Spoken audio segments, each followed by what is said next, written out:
Deixa eu trazer aqui o cientista político Felipe Nunes, o CEO da Quest. Tudo bem, Felipe?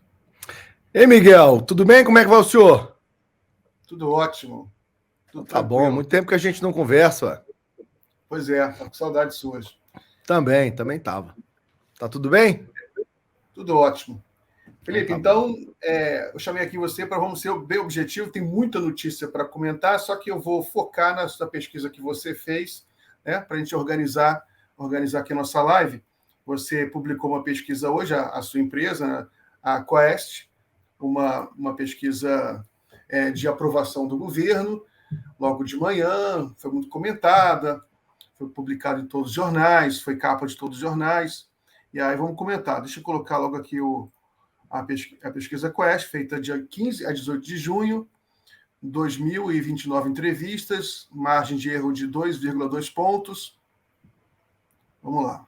Deixa agora primeiro a amostragem, aprovação de governo. Vamos lá. Então, esse foi um dado que chamou a atenção. Você fez até um fio no Twitter e destacando esse fato que cresceu a aprovação do governo Lula de 51% para 56%, a desaprovação caiu. Como é que você analisa esse gráfico aí e seus primeiros comentários? Então, acho que o primeiro, Miguel, é chamar a atenção das pessoas para o fato de que essa pesquisa é talvez a primeira pesquisa de avaliação e aprovação do governo que, de fato, as pessoas têm como avaliar objetivamente o que aconteceu, né? As pessoas podem observar em fevereiro de 23, quando a gente fez a primeira rodada da pesquisa, 16% não sabia dizer se aprovava ou não o governo. Quer dizer, estava tudo no começo, né? O tempo vai passando, a euforia da vitória, também conhecida como lua de mel, vai passando, o luto de quem perdeu vai passando, e a gente chega em junho, 6 meses de governo, e acho que a gente pode fazer finalmente uma primeira avaliação, digamos, objetiva, né, de como as coisas caminham.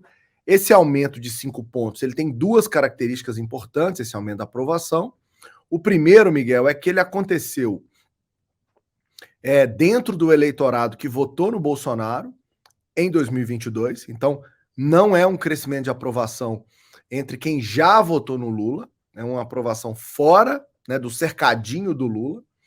E dois, acontece na mesma direção, na mesma velocidade em que melhora a economia, ou melhor, melhora a percepção das pessoas sobre a economia. Então, é um resultado realmente que traz aí, digamos, objetivamente uma avaliação de melhora que está ancorada numa percepção generalizada, um otimismo generalizado que chega na sociedade brasileira nesse momento.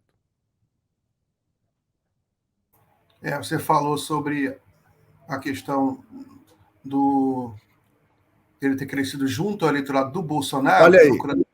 Isso, essa é a tela, tá vendo? Olha lá.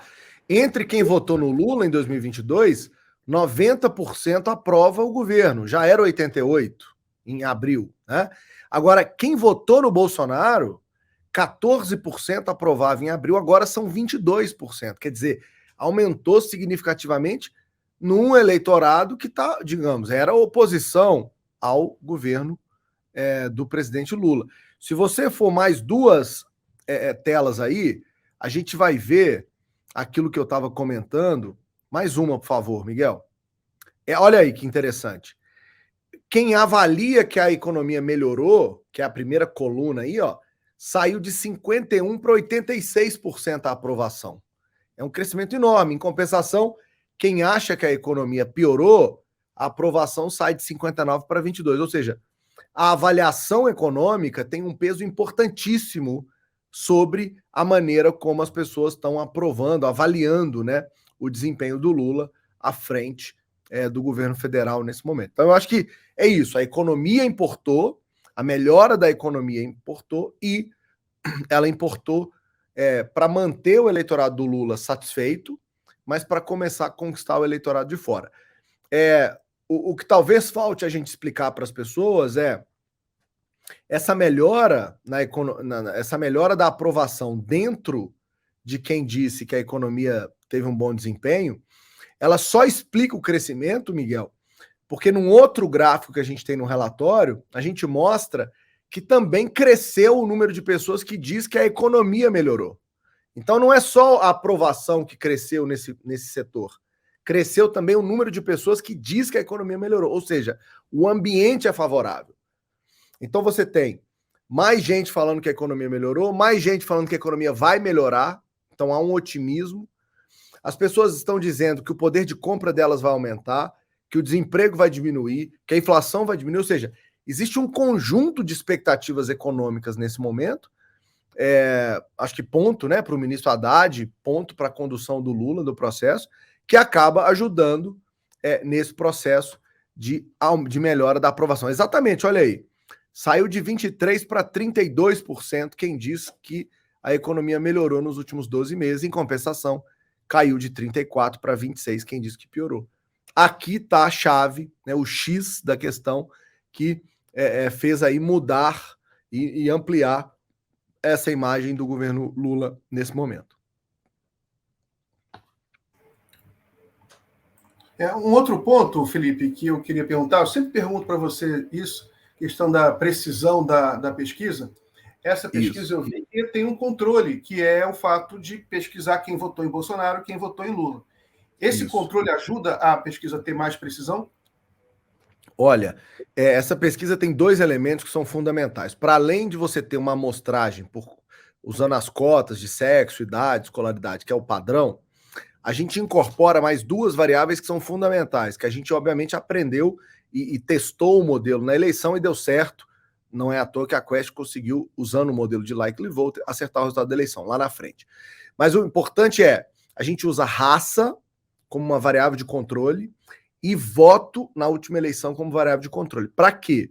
Para garantir que a amostra está balanceada nas duas variáveis que são importantes para determinar a atitude das pessoas. Então, sim, a amostra da Quest, além de ter todos os controles tradicionais, também tem esse controle, que é o controle atitudinal, né? Que é o do voto e o da raça, que a gente né, descobriu que é uma variável importante para esse tipo de controle. Muito bem. Vamos voltar aqui para a tabela. Tem aqui por região, Nordeste, Sudeste, Sul, Centro-Oeste. Chama atenção aqui, duas regiões chamam muito a atenção, que é o Sudeste, onde o Lula, a aprovação do presidente Lula cresceu muito, né, de 45 para 51.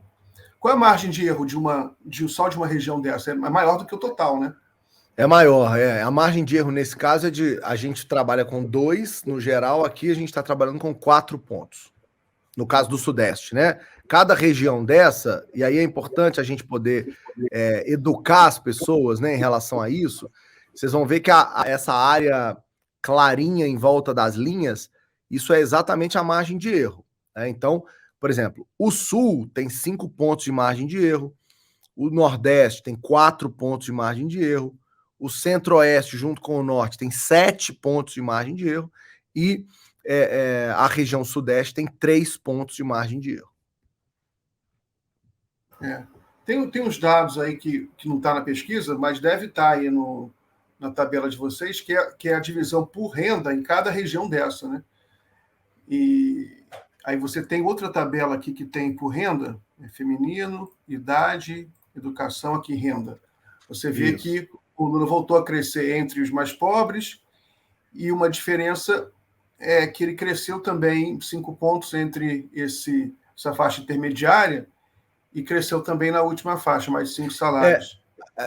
Por isso é que eu digo que essa é uma pesquisa que mostra uma melhora da imagem do governo de maneira geral.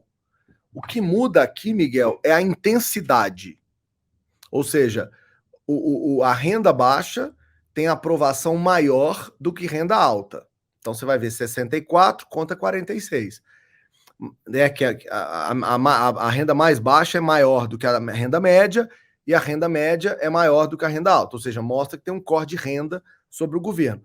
Mas em todos os estratos você tem uma tendência de melhora na aprovação. Isso mostra como é consistente esse crescimento que a Quest está capturando nesse momento.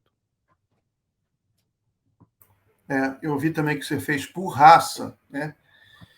Cor, raça, e também uma coisa que me chamou a atenção é essa aprovação, essa diferença, né, entre branco e preto, né? Entre eleitores de cor preta, o Lula está com aprovação de 65%, muito mais alta do que da branca. A que você atribui a isso?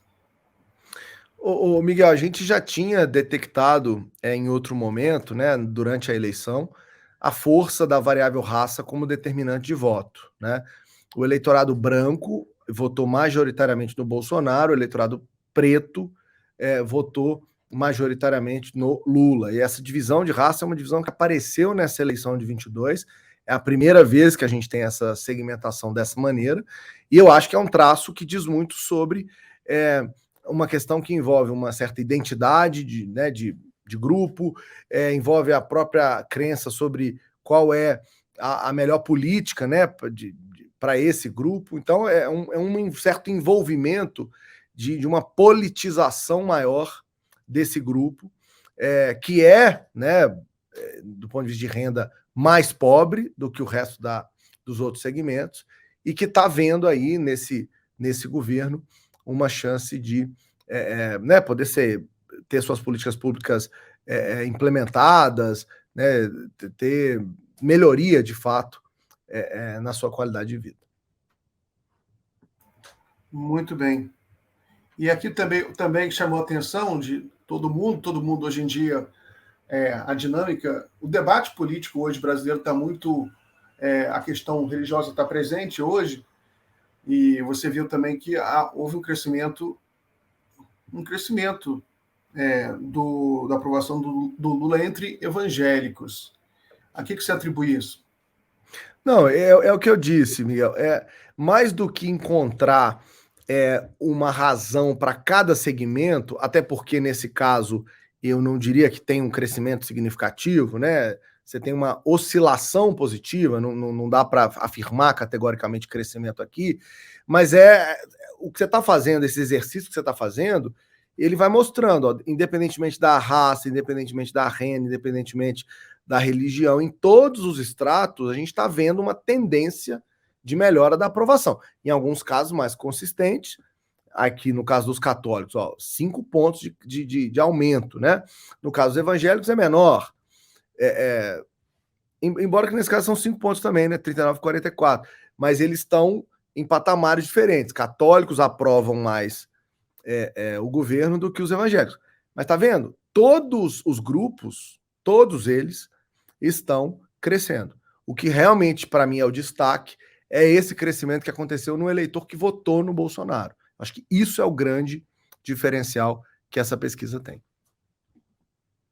Maravilha. Felipe, eu vou agradecer você. Entrevista rápida, né? Uma visita de médico, mas foi ótimo. Um grande abraço, boa sorte para você. Parabéns pelo trabalho.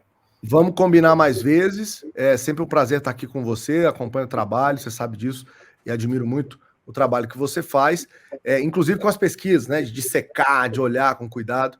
Muito importante para a gente ter alguém com a sua capacidade olhando para isso. Obrigado mais uma vez pelo convite e sempre que precisar eu estou à disposição. Grande abraço.